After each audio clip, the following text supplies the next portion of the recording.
Just give up already, old-timer. Fuck off, bloody bastard.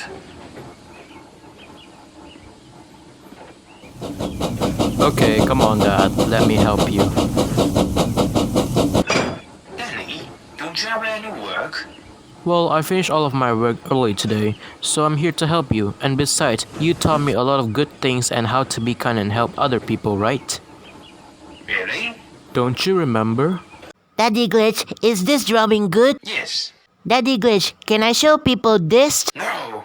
Daddy Glitch, can I punch Blackie? Danny, stop. Okay. No. Do you have any friends? No, Dad. Well, try make friends. Also, where's Blackie and Rebels?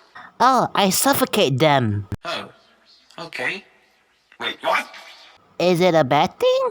Of course it's a bad thing. Well, I saw Blackie went out with a brown truck. Brown truck? Yeah. Oh my god. I hope he's okay. Yeah, Uncle Brian take it to the hospital. Oh, okay. Good. Now, I have to go to work. Bye, son. Bye, Dad. Have fun working. Brian, can you take over Danny? He's over the sugar again. Okay, son, don't worry. Now, what do you want to do, grandson? Can I punch you? Wait, what?